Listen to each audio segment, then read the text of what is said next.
Hello everyone, I'm back again with some, beginner's digital art help. I'm a beginner, so this is firmly in the territory where I belong. But this is something that I have not seen anybody make a video about, or even online you can find this. I'm not sure what I'm going to call this video yet, but basically, this is an option that usually is available in Photoshop. That if you were to listen to the people online, they would tell you that Clip Studio Paint does not have this option or doesn't have an option that's pretty close to it. So here's the problem. Let's say you want to fill in a color, like this character here is she's. I'm doing the flats at this point, and I haven't decided what colors I want her to be yet. I really don't know. There was a colorist that I really admired from the early 2000s, and one of the things he used to do, and this is an old version of Photoshop, he would have his flats guy, the guy that would just do flats for him, do all the flats in random colors, doesn't matter what the colors are. He'd have him do all the colors, and then when he was going to pick what the colors were actually going to be, once they're separated, he would just fill them in. And in Photoshop, there's an option for that where you can replace every color that matches a specific color with another color. So if you have two things that are the same color, it'll automatically change both. If you were to, I went on the forums, I went on Clip Studios Paint's forums even, and people asked about this feature, and nobody gave them an answer that was useful. They basically just said, "Oh, go into Edit Hue and then change the hue, and you can pick the color, and then but you have to mess with sliders and all that." And it's like that's a bit overcomplicated for something as simple as I just want to change all the colors that match this color on a page. And even on Reddit, nobody had this, and it's one of the simplest things to do. So now, like this is where that problem might come up. If you have this problem, just hang in, and I'll tell you guys how to fix this. But if you guys don't know what this problem is, I'll show you essentially what's wrong. So I, have used some little bit of hatching lines and whatnot into her skirt and her dress, and depending on how clean your line art is, when you use the fill tool, here we go, put in the fill tool, and you can end up with, gaps, you can have tolerances and all that. And sometimes the colors will go outside the line, sometimes they'll stay inside the lines, sometimes they'll get stuck in between hashing like this. Now, if you remove the line art, you can see how even though I filled a lot of these in with the fill tool, and I did some of them by hand and added a little bit of extra filling in to make sure that there was as few gaps as possible. Once you've cleaned this up, this looks bad here, but if you put the line art in, the line art covers it. But because some of these things do not fill in very cleanly, you're not always going to get a perfect fill if you changed this color. So, like, let's say I changed this skirt to green, it might go slightly beyond this green, or that. Well, oops, I got to set it to black. Sometimes you'll end up with, it's not the perfect fit. You see, there's also a line along the edge from the other colors it used to be. There's some dots here. These are spots that were not filled in because of the line art. And go back. And so this is the original color. And I thought I had filled this in, but apparently I have missed a couple spots. But that's unimportant for now. Now, if you have the line art on, and let's say, for example, I want to change the shirt color. If I hit on it, it missed all this stuff in the middle. Now, you expect it to miss here because there's solid lines pretty much separating those, but it missed all these little areas in between. And if you do her hair, because her hair has a lot of little strands, you're not going to get all of them either. It's going to stop because those areas get too small. Now, you can make changes inside of your tool, the fill tool property thing, to make, you got tolerances and gap closing, and that will help some of these things. There's also an option for narrowing, where is it? Fill up, narrow paths and whatnot. You can fill narrow paths and all that. So there's a bunch of options for that. But what you really want, if you're trying to change, like in this case, these characters aren't these colors for this character are not final.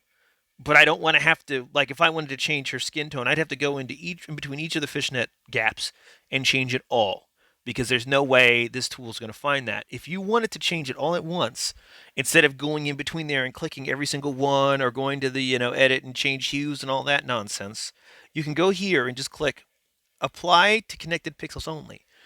And what that does is it unselects an option that they give you by default. By default, they make it so that the only colors that change are the colors that are connected to the color you're clicking. But if you undo this, it'll change every color on the page, which is what this person that I was looking for, and me and myself as well, wanted, was to change every color that matches this color on the page. So as soon as I've done that, if I click a skin tone area, it'll change the skin tone on the entire picture, no matter where it is.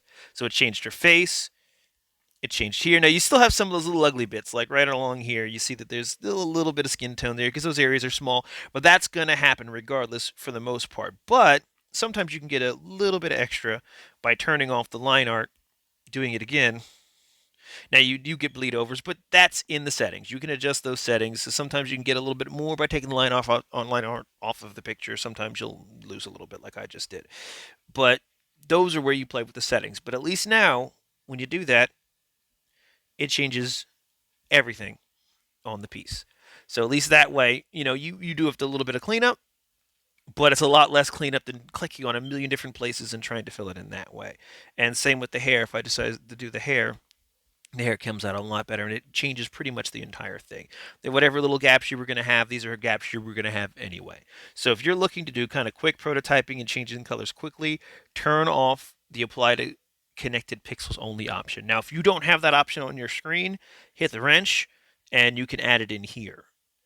Now, I turn on, whenever I start using a feature, I turn on all the options because you never know what you're going to need. So I usually just turn them all on because at some point I might end up needing one. And instead of having to dig for it, they're just kind of already there. And the downside of that means is that you'll have to kind of scroll through this from time to find things. But this feature is a game changer because when you want to change one thing, but it's got the same color in a lot of different places, or you have a lot of different hash lines, just like with this shirt.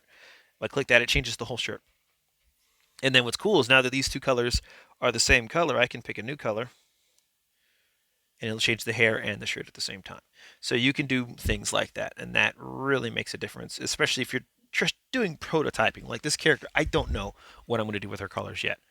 But now I have the option of switching it up, seeing if I like how it fits, and then if you like it well enough, you go in there and do the little cleanups. But you're no longer stuck to having to tap a million different places, just like the fishnets were going to be a nightmare. They've been a nightmare this whole time. You're no longer bound to that nightmare, and you don't have to go through the hue and start changing hues and whatnot inside the upper menus. It's ridiculous to do that. So this is an option that has been here. It's probably been here the whole time, but either nobody knows about it or nobody thinks about it. And if you know somebody who's struggling with this problem, send them to this video so they can see what to do.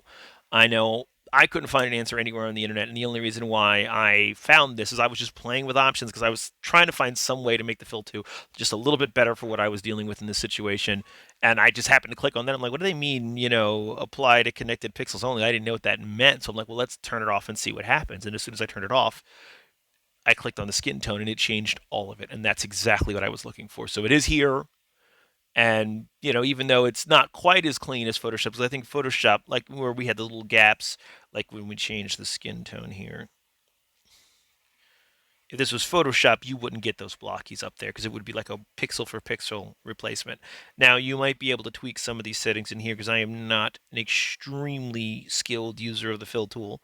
So there might be even more options in here, like area scaling, tolerances, and closing of gaps that you can do. Like I think before I had the close. Oh yeah, close gap. Yeah, see, you might be able to find better ways to make that cleaner than I did. But at least now it's an option. So I hope this was helpful. And now people know. I'm hoping those poor guys that were putting the forum posts on there looking for this can find it because even though it was a couple of years ago, they've locked down those forums and I can't give them an answer even though I know now how to fix their problem. So hopefully you guys got something out of it. Hopefully they find out about it eventually. And at least now it's out there and people can start using this tool because this is a great program and some of the features are just things people haven't tried or don't know about. And like it's like every day I'm finding something new because I'm still a beginner at this too. So everybody watching, thanks for watching. And if you can, share it. And until next time, when I have some more tips for you guys.